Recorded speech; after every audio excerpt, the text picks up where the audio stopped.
அனைவருக்கும் வணக்கம். எனது சேனலான கிரிக்கெட் ஜிபிக்கு குழு சேருமாறு அன்புடன் கேட்டுக்கொள்கிறேன். நன்றி. சஞ்சு சாம்சனின் முதல் ஓடிஐ சதம், சர்வதேச கிரிக்கெட்டில் அவரது முதல் சதம், தென்னாப்பிரிக்காவுக்கு எதிரான பாரல் டிசைவரில் இந்தியா 78 ரன்கள் வித்தியாசத்தில் வெற்றி பெற வழிவகுத்தது.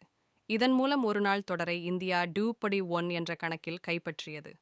பேட்டிங் செய்ய இந்தியா 1096 8 ரன்களை தொகுத்தது. இந்த கரைகளில் தென்னாப்பிரிக்காவிற்கு எதிராக அவர்களின் இரண்டாவது அதிகபட்ச ஸ்கோரை.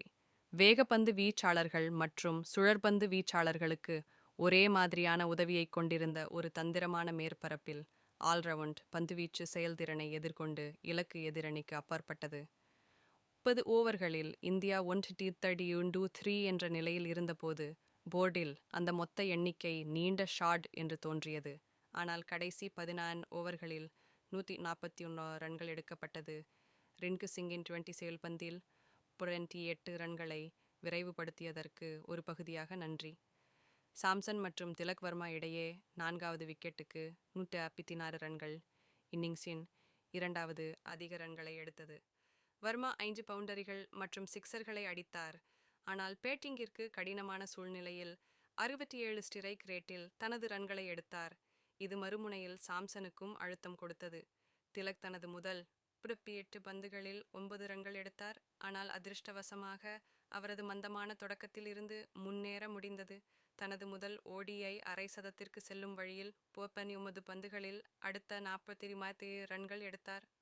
மறுமுனையில் சாம்சன் வித்தியாசமான ஆடுகளத்தில் பேட்டிங் செய்வதாக தெரிந்தார். ஆனால் சிறு பவுண்டரிகள் மற்றும் 3 சிக்சர்களை விளாசினார். வர்மா தனது 50க்கு பிறகு வெளியேறினார் மற்றும் சாம்சன் தனது சதத்திற்கு பிறகு வெளியேறினார். ஆனால் இருவரும் போர்டில் இந்தியா ஒரு சண்டை மொத்தத்தை வைத்திருப்பதை உறுதி செய்தனர்.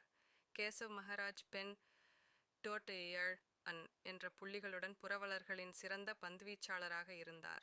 மார்க்ரம் தனது 5 ஓவர்களை 97 ரன்களுக்கு வீசினார். பியூரன் ஹென்ட்ரிக்ஸ் 3 விக்கெட்டுகளை வீழ்த்தினார். ரீசா ஹென்ட்ரிக்ஸ் மற்றும் டோனி டி சோர்சி ஆகியோருக்கிடையேயான 59 ரன்களுக்கு தென்னாப்பிரிக்காவின் துரத்தல் ஒரு திடமான தொடக்கத்தை பெற்றது. ரீசாவை நிக் செய்து அந்த ஸ்டாண்டை உடைக்க அர்ஷ்தீப் சிங்கிடம் இருந்து ஜாஃபா தேவைப்பட்டது. அதைத் தொடர்ந்து எக்ஸர் ரசி வான் டெர் டுசென் பந்துவீச்சில் ஆட்டமிழந்தார்.